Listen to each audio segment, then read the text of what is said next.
Dante memaksa Naola turun dari mobil ketika mereka tiba di rumah keluarga Maheru. Naola memberontak dan berhasil melepaskan tangannya dari genggaman Dante. Gadis itu membuka pintu dengan kasar hingga orang yang tengah duduk di sofa terlonjak kaget. Naola juga tak kalah kaget ketika melihat sang papa ada di sana. Gadis itu gugup, tangannya sontak meremas ujung seragamnya yang tak masuk dalam. Pak Maheru terdiam melihat keadaan Naola. Pria itu melirik arloji yang melingkar di pergelangan tangan kirinya dan menatap putrinya. "Ini masih jam 9, kenapa kamu pulang?" Pria itu berdiri dan menyentuh dahi Naola. Naola sontak mundur. "Kamu bolos sekolah? Oh, udah berani kamu, ya?" Nada bicara Pak Maheru tiba-tiba meningkat. Hal itu membuat Naola semakin takut. "Kenapa udah bosan sekolah kamu?" Naola menggelengkan kepala. "Gak, Pa, tadi Naola. Gak usah banyak alasan." Pak Maheru menyeret gadis itu ke arah belakang.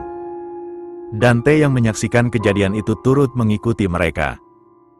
Pak Maheru mendorong Naola masuk kamar mandi dan hendak menguncinya.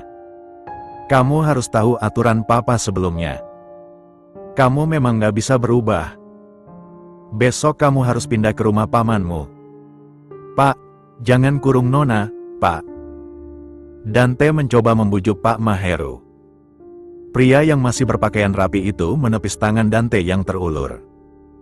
"Bukan urusan kamu. Pergi sana ke butik." Dante tak bisa lagi berkata-kata setelah Pak Maheru benar-benar mengunci kamar mandi. Dante menempelkan telinga ke daun pintu, terdengar isakan dari dalam sana. "Naola." Dante mencoba bedjom. "Pergi kamu. Semua ini gara-gara kamu, pergi." Teriak Naola dari dalam. Di saat yang bersamaan, Bi Araya muncul. Dante langsung menghampirinya. "Bi, bisa tolong bicara sama Pak Maheru?" Bi Araya menghela napas berat. "Mas Dante, Bibi nggak punya hak di situ. Bibi nggak berani." Lalu wanita itu berlalu ke arah dapur. Dante mengusap wajahnya dengan kasar. Mau tak mau ia juga yang harus bergerak. Apapun yang akan dihadapi nanti, yang penting ia sudah berani bertindak karena semua berawal darinya.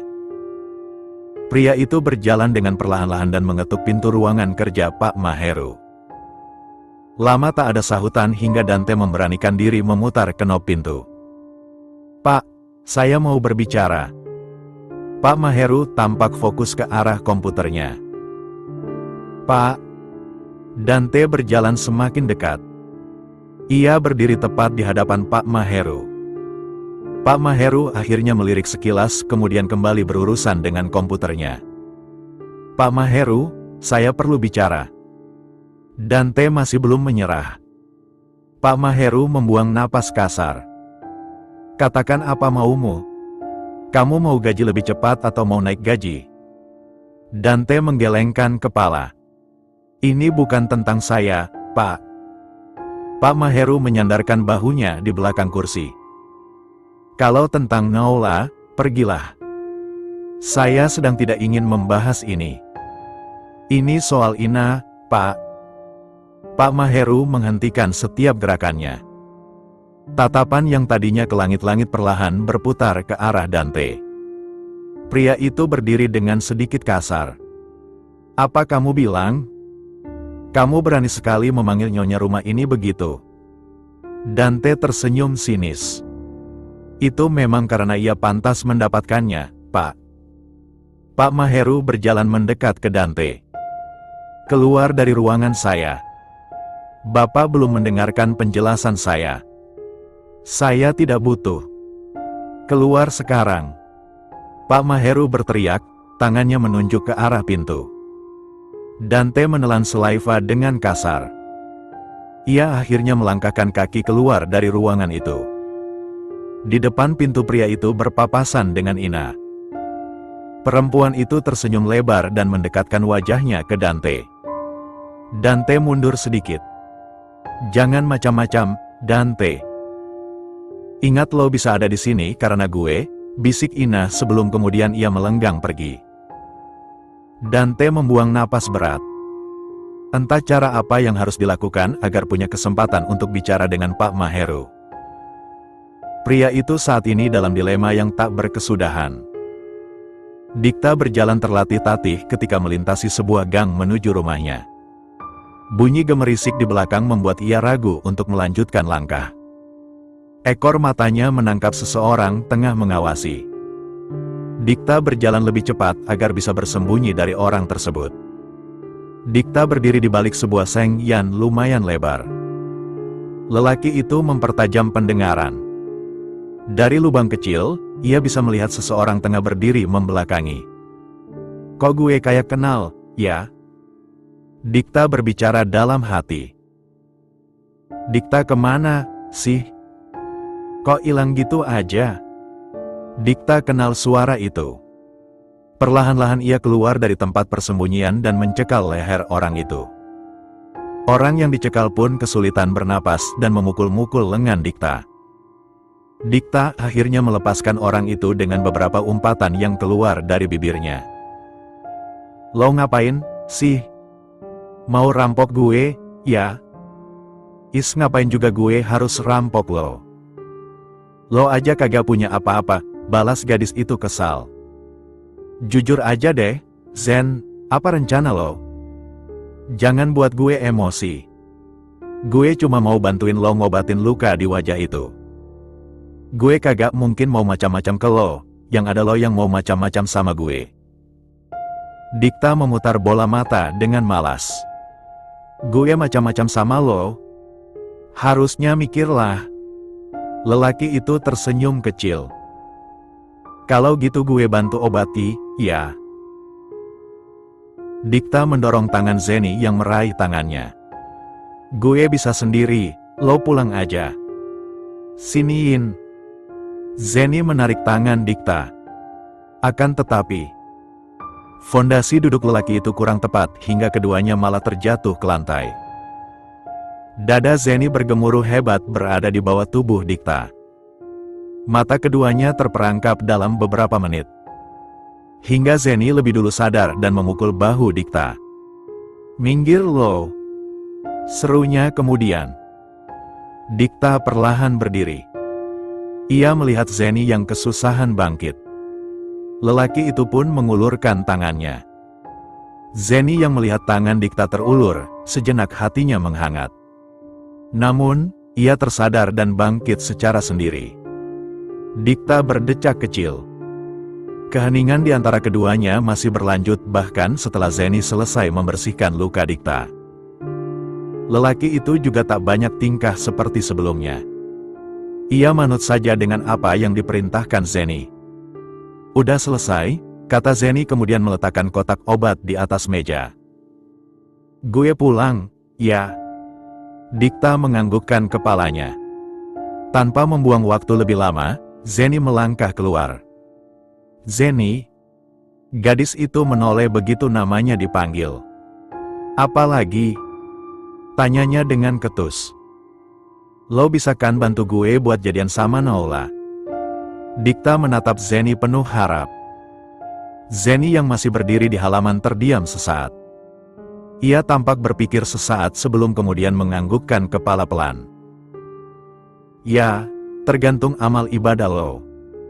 Zeni tersenyum kecil dan berbalik. Ia merasakan pipinya memanas. Gue pulang, ya. Tanpa menunggu balasan dari Dikta, ia langsung bergegas keluar tanpa menoleh lagi. Dikta juga tersenyum manis dan menyentuh dadanya yang tiba-tiba bergetar hebat. Ia kembali mengingat kejadian tadi dan menggelengkan kepalanya. Gak mungkin kan gue suka dua cewek sekaligus? Aneh banget. Lalu ia pun masuk ke rumah dengan pelan. Ina menyaksikan semua kejadian hari ini yang terjadi tak jauh dari butiknya. Ia melihat bagaimana Dante dan Dikta bertengkar karena memperebutkan Naola. Perempuan itu tersenyum miring dengan ide di pikirannya yang telah menjalar kemana-mana. Sampai sore hari, Ina masih berdiam diri di tempat menunggu Dante menjemputnya. Namun, pria itu tak kunjung datang. Ina sedikit kesal dan akhirnya menerima taksi untuk menjemput. Ina tak langsung pulang ke rumah kediamannya. Ia membelok ke rumah Dante yang telah ia ketahui dari ibu Dante sendiri. Perempuan itu turun dari taksi dan mengetuk pintu depan. Tak lama kemudian terdengar sahutan dari dalam. Bu Warsati muncul, wajahnya semringah ketika melihat wajah Ina. "Nak Ina," serunya langsung memeluk Ina. Ina membalas pelukan tersebut. "Ayo, masuk," ajak Bu Warsati. Ina menganggukkan kepala dan mengekor dari belakang wanita itu. Ina mengedarkan pandangan ke sekeliling rumah. Ini pertama kali ia ke rumah itu. Bangunannya bagus, tapi tak sebesar rumah yang kini ditempati. "Biar ibu ambilkan minum, ya." Bu Warsati hendak ke belakang, tetapi Ina langsung menahan. "Nggak usah, Bu. Ina cuma mampir sebentar." "Loh, kok gitu? Kamu bisa nginap di sini, Nak?" Ina tersenyum kecil dan menggelengkan kepalanya. "Ina harus kerja, Bu. Kalau nggak nanti bisa dipecat." Bu Warsati menganggukkan kepalanya. "Omong-omong majikan Dante itu jahat, ya? Mukanya nggak bersahabat." Tatapannya ke Dante juga tajam, kayak makan aja. Ina menaikkan alisnya. "Pak Maheru maksudnya?" Bu Warsati menggelengkan kepala. "Bukan, tapi yang perempuan itu. Kayaknya masih muda, apa itu anak majikannya, ya?" Ina mengulum senyumnya. "Iya, Bu. Itu anaknya Pak Maheru, masih SMA. Pantesan. Cantik, sih." Senyuman di wajah Ina memudar seketika. Bisa-bisanya ibu Dante memuji Naola di depannya. Mood gadis itu mulai memburuk. Sebelum makin rusak suasana hatinya, ia pun pamitan untuk pulang. Bu Warsati kurang setuju karena ia cepat pulang. Tetapi juga tak bisa berbuat apa dan akhirnya menemani perempuan itu menunggu taksi yang telah dipesan. Setelah taksi datang, Ina segera naik dan melambaikan tangan pada Bu Warsati. Taksi itu berjalan cepat seusai keinginan Ina. Tak sampai 10 menit, taksi yang ditumpangi Ina pun tiba di rumah keluarga Maheru. Dengan kesal perempuan itu turun dan menatap tajam ke arah mobil miliknya yang sering dikendarai Dante. Mobil itu anteng di parkiran, itu tandanya Dante juga ada di rumah. Ina menggebrak pintu hingga meninggalkan bunyi yang mengganggu. Bi Araya yang tadinya masak di belakang berlari tergopoh-gopoh menghampiri. "Ada apa, Nyonya?" tanya Bi Araya cemas. Ina menatap Bi Araya tajam. "Di mana Naola?" Bi Araya menunjuk ke lantai atas. Ina langsung melangkah cepat menaiki tangga hingga mencapai pintu kamar Naola. Perempuan itu mendorong, tetapi pintu dikunci. Jadi, mau tak mau ia harus mengetuk terlebih dahulu. "Naola, buka pintunya." Naola yang ada di dalam tersentak dan menoleh sebentar. Namun, tak ada niat sama sekali untuk membukakannya. Gadis itu lebih memilih tiduran dan menutup kepala dengan selimut. "Naola, buka pintunya." Ketukan berubah jadi gedoran. Ina kian gencar memaksa Naola untuk segera membuka pintu kamar. Naola menutup telinganya dengan telapak tangan dalam balutan selimut. "Naola. Sayang, kenapa?" Suara dari lantai bawah membuat Ina terdiam. Itu suara suaminya. Bergegas ia menjauh dan turun dari kamar Naola. Di bawah tangga sang suami sudah berdiri dengan pakaian santainya. "Mas, kapan kamu pulang?" tanya Ina khawatir kalau suaminya mendengar teriakannya tadi. "Tadi pagi." "Kenapa kamu berteriak di kamar Naola?" "Dia udah dari tadi tidur, tinggal nunggu menetas." "Biarkan aja di situ." Pak Maheru menggelengkan kepala dan menggandeng tangan Ina ke ruang tamu. "Kamu harusnya istirahat, bukan ngurusin dia." Ina pun menganggukkan kepala dan melepaskan tas tangannya di meja. Perempuan itu pun pamitan untuk membersihkan diri. Pak Maheru hanya menganggukkan kepala tanda setuju. Pak Maheru menghela napas berat. Ia tak bisa berpikir jernih tentang Naula maupun Ina. Ia menyayangi kedua perempuan itu dalam hidupnya. Keduanya memiliki kepribadian yang berbeda dan membuat ia pusing 7 keliling. Ia tak bisa bagaimana bersikap baik jadi suami. Tali tetap dicintai anak ataupun bersikap baik jadi ayah dan tetap disayangi istri. Ia benar-benar tak tahu. Belum lagi ada beberapa isu yang mengabarkan jika istrinya memiliki orang lain di hatinya dan anaknya kian melawan padanya. Pria itu menyandarkan bahu di punggung sofa. Ia memejamkan mata dan memijit pelipisnya pelan. Napasnya naik turun secara perlahan hingga ia benar-benar terlelap dalam mimpi. Naula membuka pintu dan menuruni tangga. Ia melihat sang papa tengah tertidur di sofa. Gadis itu perlahan menghampiri dan duduk di lantai tepat di samping sang papa. Naula menatap wajah Pak Maheru yang tampak kelelahan. Gadis itu menatapnya lekat. "Pak, maafin Naula yang selama ini banyak melawan sama papa." Naula hendak menyentuh tangan pria itu, tetapi sebuah tangan lebih dulu menangkapnya. Naula menoleh dan itu adalah mama tirinya. "Apa sih?" protes Naula dan berontak. "Ikut gue," paksa Ina dengan menarik tangan gadis itu. Naula akhirnya mengikuti langkah Ina meskipun dengan wajah kesal. Keduanya berjalan ke arah taman belakang. Naula berdecak ketika tangannya dihempaskan oleh Ina. "Lo tahu Dante ada di mana, kan?" Ina langsung menginterogasi Naula. Gadis yang berambut sebahu itu tersenyum miring dan melipat kedua tangannya di depan dada. "Pacarnya kan lo, ngapain nanya ke gue?" "Gue tanya sekali lagi, Dante ada di mana? Gue tahu lo pulang sama dia tadi." "Nggak usah pura-pura bego, deh, gue tahu lo itu sebenarnya licik banget." Naula langsung menurunkan tangannya karena tak terima dengan kalimat Ina. Gadis itu mendorong Ina hingga tersudut ke ujung taman. "Gue emang bandel, tapi gue nggak kayak lo yang menghalalkan segala cara demi uang. Lo sendiri yang udah ngebuang dia buat nikah sama papa gue, dan sekarang lo tanya ke gue dia kemana. Mikir." Naula menekan telunjuknya ke dahi Ina. Ina balas mendorong Naula. "Secara nggak langsung lo ngaku kalau lo yang udah rebut Dante dari gue." Naula terbahak-bahak. "Lo itu egois dan rakus. Karma itu nyata, suatu hari nanti lo pasti merasakan yang namanya kehilangan segalanya dan hidup tanpa apa-apa. Tunggu aja balasan dari alam." Naula mengibaskan tangan hingga Ina menyingkirkan dari jalannya. Naula masuk kembali ke rumah dengan emosi yang masih menggebu-gebu. "Dikira gue apaan? Emang gue peduli om-om itu pergi kemana?" Naula mengepalkan tangan dan bergegas ke dapur untuk minum air. Di taman belakang, Ina menahan kekesalan yang tak tanggung. Ia mengeluarkan ponsel dari saku celananya dan kembali menghubungi Dante. Sekali, 2 kali hingga entah berapa kali panggilan berapa kali pesan dikirimkan tak satu pun mendapatkan respons.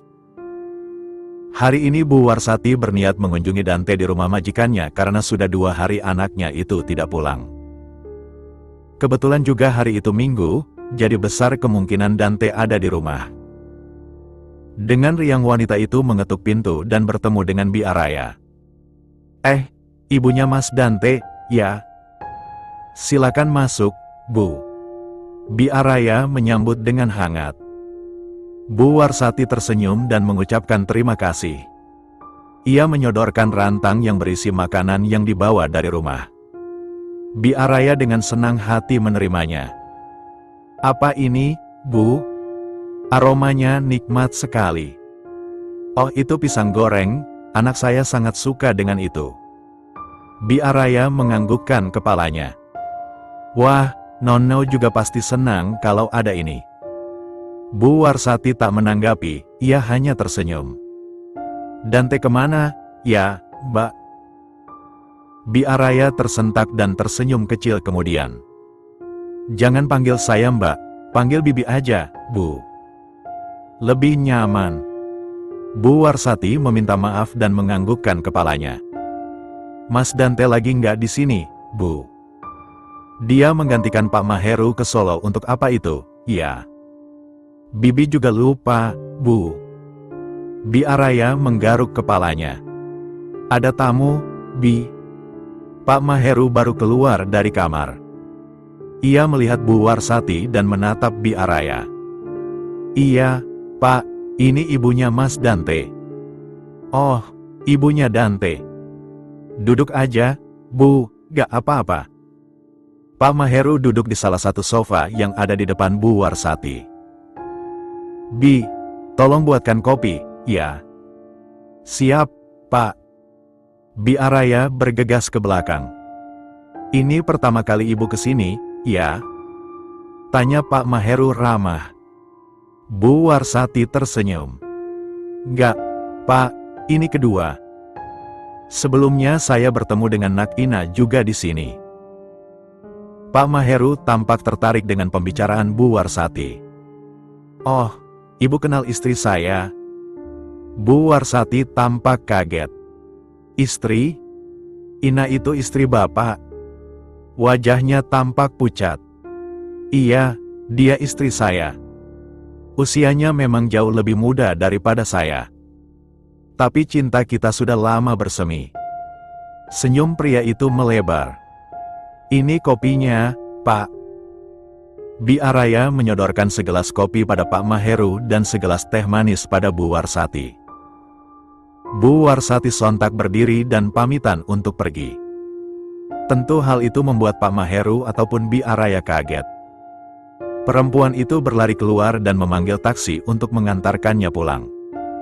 Di saat yang bersamaan, Naula menatap dari balik tirai. Senyuman kecil tampak dari bibir mungilnya. Naula menghela napas panjang dan membuka ponselnya. Ia mengirimkan pesan kepada seseorang. Kemarin saat ia bertengkar dengan Dante, pria itu telah menjelaskan banyak hal. Namun, Naula tak sepenuhnya percaya. Setelah melihat ekspresi wajah ibu Dante tadi, Naula sadar jika wanita itu benar-benar banyak mengharap pada Ina.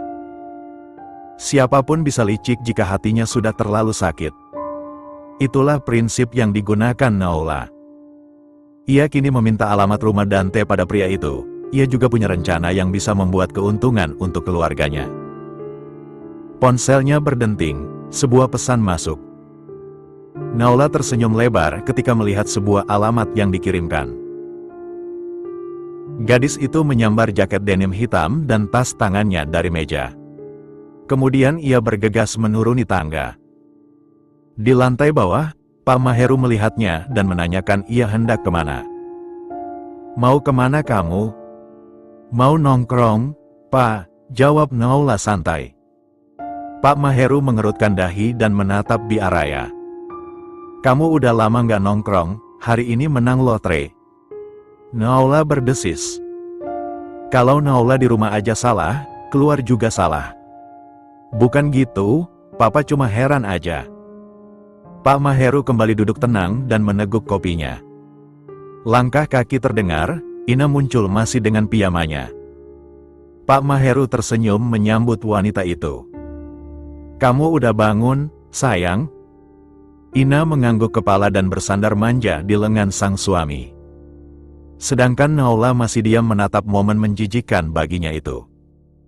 Tadi ibu hamil datang ke sini, loh. Katanya dia kenal kamu. Ina sontak melepaskan gelayutan pada lengan Pak Maheru. Terus Mas bilang apa? Tanya wanita itu gugup. Papa bilang kamu istrinya. Dah, Pa, Nau pamit. Naula berkata dengan santai dan melambaikan tangan sebelum keluar dari pintu. Gadis itu bersiul dan mengeluarkan motor matic dari garasi. Mas bilang apa? Ulang Ina kembali. Sama kayak yang Naula bilang. Hancur sudah. Tangan Ina gemetaran. Mukanya memucat seketika. Sayang, panggil Pak Maheru. Ina tersentak. Mas, aku mau ke kamar mandi dulu. Perempuan itu melenggang secepatnya. Naola mengendarai motor dengan pelan hingga ia hampir memakan waktu lebih 20 menit untuk mencapai rumah kediaman Dante. Gadis itu memarkirkan motornya di depan yang banyak pot bunga. Beberapa di antaranya ada yang sudah mati, mungkin karena tidak diberikan pupuk. Setelah dengan tarikan napas, Naola mengetuk pintu. Bu Warsati membuka dengan wajah yang bingung. Naola mencoba menampilkan wajah seramah mungkin. "Halo, Bu Warsati," sapa Naola. Bu Warsati tersenyum canggung dan mempersilakan Naola duduk. Gadis itu duduk dengan sebelah kaki di atas kaki lainnya. Ia menatap dinding raungan yang dihiasi beberapa bingkai. Tak lama kemudian, Bu Warsati kembali dengan sebuah nampan berisi teh. Naola menerima minuman itu dan meneguknya sekali. "Apa yang bisa saya bantu, ya, Non?" tanya Bu Warsati. Ia tahu kalau yang datang ke rumahnya adakah anak dari majikan Dante, seperti yang dikatakan Ina beberapa hari lalu. "Oh, nggak ada yang serius, kok, Bu. Saya cuma mau minta tolong ke anak tante, agar menjauhi mama saya. Kebahagiaan papa saya jadi terancam. Ibu juga pasti nggak mau kan kalau anak ibu jadi perebut istri orang." Bu Warsati sontak berdiri. "Maksud kamu apa?" Naola membuka tas tangannya dan mengeluarkan 2 buku kecil, buku nikah. "Ini adalah bukti sah pernikahan papa dan mama saya. Tapi anak ibu masih suka gangguin hubungan mereka, secara anak ibu kan mantannya mama saya. Jadi, saya minta tolong banget ke ibu untuk menjauhkan anak ibu dari mama saya." Bu Warsati mengambil buku nikah itu dan membukanya. Air matanya sontak meleleh melihat isinya. Ina benar-benar sudah menikah. Isakan wanita itu berubah menjadi tangisan. Naola membuang napas berat dan mengambil kembali buku nikah tersebut. "Maaf, Bu, saya masih ada urusan. Saya nggak punya waktu untuk meladeni air mata itu. Ibu harus ingat permintaan saya, tolong jauhkan anak ibu dari mama saya." Naola tersenyum dan pamitan pulang.